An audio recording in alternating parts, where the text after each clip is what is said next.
చూస్తున్నారు కదా, ప్రస్తుతం మనమైతే ఇక్కడ బస్ స్టాప్ దగ్గర ఉన్నాము. ఏదైతే ఆర్టీసీ సమ్మె అయితే జరుగుతుందో మనం చూసినట్లయితే కొన్ని ప్రైవేట్ బస్సులు అయితే నడుస్తున్నాయి. మరి దాదాపుగా అయితే ఈ ఆర్టీసీ డ్రైవర్లు, కండక్టర్లు ఎవరున్నారో వాళ్ళ డిమాండ్స్ ప్రభుత్వం ఫుల్ఫిల్ చేయట్లేదు అంటూ వాళ్ళు ఒక నెల రోజుల పాటు ఈసారి గట్టిగా సమ్మె చేస్తామని సమ్మెకి దిగిండ్రు. మరి ఇటు ఆ డ్రైవర్లు ఉన్నారు, వాళ్ళని అడిగి వాళ్ళ మాటలు తెలుసుకుందాం. అదేవిధంగా కొంతమంది ఆర్టీసీ డ్రైవర్లు ఉన్నారు, వాళ్ళతో కూడా మాట్లాడి సామాన్యులు కూడా ఏమనుకుంటున్నారో వాళ్ళ మాటల్లోనే అడిగి తెలుసుకునే ప్రయత్నం చేద్దాం. మమ్మల్ని గవర్నమెంట్ లా కలపాలి, లేదంటే మేము బంద్ మొత్తం పెడతామని అంటున్నారు. మరి బంద్ కరెక్టే అంటారా ఏదైతే ఆర్టీసీ వాళ్ళు చేస్తున్నారు? ఈ ఆర్టీసీ వాళ్ళంటే ఇక మాకు అంతా కానీ వాళ్ళకైతే కరెక్టే, అది చేయవలసిందే, మాకు కూడా మంచిదే. కాకపోతే ఇప్పుడు ప్రైవేట్ వెహికల్స్ బస్సులు నడుస్తున్నాయి అన్నట్టు, అవి కూడా నడవదు కదా, వాళ్ళకు కూడా చెప్పాలి వాళ్ళు అట్లా. అంటే గవర్నమెంట్ కొన్ని ఈ ప్రైవేట్ వెహికల్స్ ని కూడా నడిపిస్తుంది, అది కరెక్ట్ కాదు కదా, అది కరెక్ట్ కాదు కదా, చేయాల్సిందే, వాళ్ళకి ఏదో ఒకటి న్యాయం చేయాలి కదా. అట్లా మాకు కూడా మంచిగా ఉంటది, వాళ్ళకు కూడా మంచిగా ఉంటది అట్లా. అంటే ఇప్పుడు దీని వల్ల మీకు ఏమైనా ప్లస్ అవుతుంది అంటారా? ఎందుకంటే ఆల్మోస్ట్ చూసినట్లయితే కొన్ని సిటీ బస్సెస్ నడుస్తున్నాయి, విలేజెస్ కి వెళ్లే వాళ్ళకి కానీ వేరే వెళ్లే వాళ్ళకైతే ఇబ్బందే ఉందని చెప్పాలి. ఎందుకంటే ఇబ్బంది ఉంది. మరి దీని వల్ల మీకు ఏమైనా ప్లస్ అయిందంటారా? మాకైతే ప్లస్ అయితే ఏం లేదు, కానీ వాళ్ళకే అది, మాకేముండదు. మాకు పబ్లిక్ ని ఇబ్బంది పెట్టడం తప్పించి వేరేదేం లేదు. వాళ్ళకు 2015 నుంచి బీఆర్సీ వస్తలేదంట. మరి వాళ్ళకి ఫ్యామిలీ ఉంటాయి కదా, మరి వాళ్ళకి గవర్నమెంట్ లెవెల్ అడ్జస్ట్ అయిపోతుంది కదా అట్లా. అంటే ఇప్పుడు ఏమంటున్నారు, ఇది కావాలనే చేస్తున్నారు, ఇట్లా బీఆర్ఎస్ వాళ్ళు ఇట్లా చేపిస్తున్నారు, ఆర్టీసీ వాళ్ళకి అంతా బానే ఉంది, కావాలనే ఇట్లా చేస్తున్నారు అంటూ కూడా. అంత డ్రామా అది. బీఆర్ఎస్ హయాంలో కూడా ఆయన అప్పుడు కూడా చేసిరు కదా, అప్పుడు కూడా చేసిరు, వాళ్ళు కూడా పెట్టారు కదా, అప్పుడు కూడా వాళ్ళు కూడా పెట్టారు, చేయలేదు. సరే వాళ్ళకి ఏదో పిచ్చి ప్రైవేట్ లో నడిపిస్తే పిచ్చి చేయించుండు, ఇప్పుడు ఏం కాదు అయిపోతుంది కదా. ఇప్పుడు కావాలి ఖచ్చితంగా అంటారు వాళ్ళకి. ఇప్పుడు రాజకీయంగా 8 years అవుతుంది, 8 years నుంచి కావాలంటారు కాబట్టి ఇప్పేయడం తప్పు. కరెక్టే, అది కరెక్టే కదా. వాళ్ళకి ఫ్యామిలీలు ఉంటాయి కదా, వాళ్ళకి పొద్దున్న రాత్రి పోవాలన్నాక వాళ్ళకి డ్రైవర్ కలిసి చేస్తారు కదా, వాళ్ళకి చేస్తారు అమ్మ. మరి ఈ నార్మల్ బస్ ఛార్జీలతో కంపేర్ చేసుకుంటే ఇప్పుడు మీ వెహికల్స్ ఏవైతే ఉంటాయో ఛార్జీలు పెంచుతున్నారు, పెంచి దీన్ని మంచిగా క్యాష్ చేసుకుంటున్నారు అని కూడా అనుకుంటున్నారు. మరి దాని మీద మీరేమంటారు? ఏం లేదు, మాకు ఈ నుంచి ఇప్పుడు ఆల్రెడీ ఇప్పుడు ప్రైవేట్ బస్సులు స్టార్ట్ అయినాయి, వాళ్ళే కావాలని ఇక్కడ ఎక్కిస్తారు అట్లా అన్నట్టు, మనకేం లేదు ఇక్కడ అట్లా.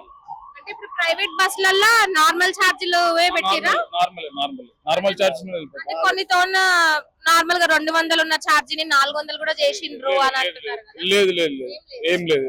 మరి ఈ సమ్మె ఈ ఆర్టీసీ వాళ్ళు ఎవరైతే ఉన్నారో వీళ్ళు ఇంకా కంటిన్యూ చేసే అవకాశం ఉందంటారా, లేదంటే గవర్నమెంట్ దిగొచ్చి వాళ్ళకి ఏమన్నా హెల్ప్ చేసే ఛాన్సులు, వాళ్ళ డిమాండ్?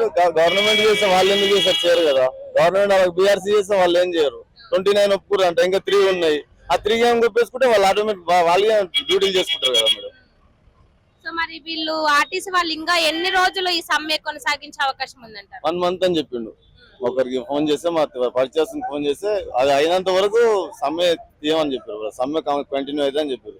ఈ ప్రైవేట్ వెహికల్స్ అయితే ఏవైతున్నాయో అవి ఈ రోజు మాత్రమే నడుస్తాయి, రేపు నుంచి అవి బంద్ క్లోజ్ అయిపోయి. మేము చాలా ఆర్థిక పరిస్థితిలో ఉన్నాం. ఇప్పుడు శాలరీ పెరుగుతుంది, ఇప్పుడు రోజు రోజుకు మార్కెటింగ్ రేట్లు పెరుగుతున్నాయి, మాకు వచ్చే శాలరీస్ కు సరిపోవడం లేదు. ఇంకొకటి ఏంది, ఎడిపోయినా ఆర్టీసీ అని అన్ని విధాలుగా ఫీజులు అన్ని కట్ట. ఇప్పుడు వాడు తాగి వచ్చి నా బస్సు దిద్దుకున్నా మేమే రాంగ్ డ్రైవింగ్ అవుతుంది. మళ్ళీ మేము చెప్తే లేదు, ఏమన్నా అంటే పెద్ద బస్సు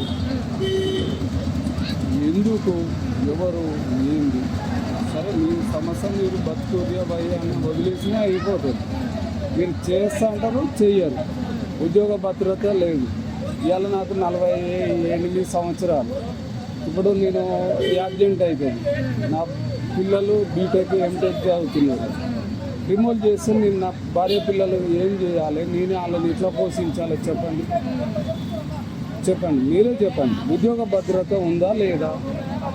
లేని ఉద్యోగ భద్రత కోసం మీకోసము వందలాది మంది జనాలు ఎక్కినప్పుడు వాళ్ళ కుటుంబాలను చేరుస్తున్నాం మేము.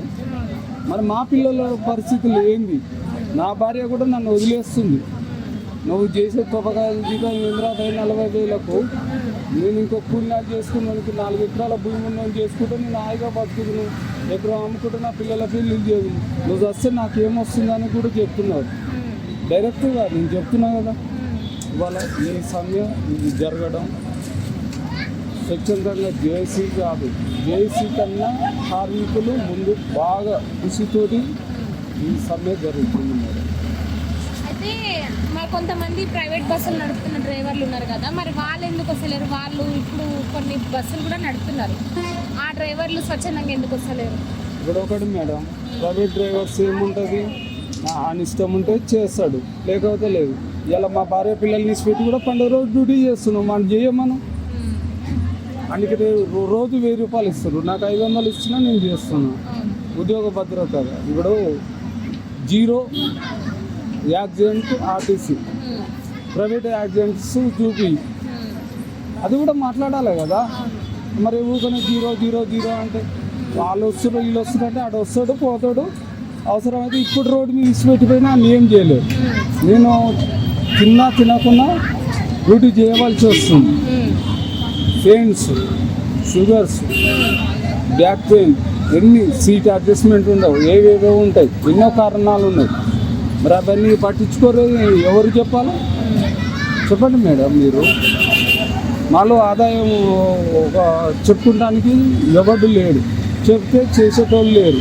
ఎంతసేపునా గట్టిగా మాట్లాడతారు, రిమూవల్ అంటారు, సస్పెండ్ అంటారు. మరి ఏం చేయాలి?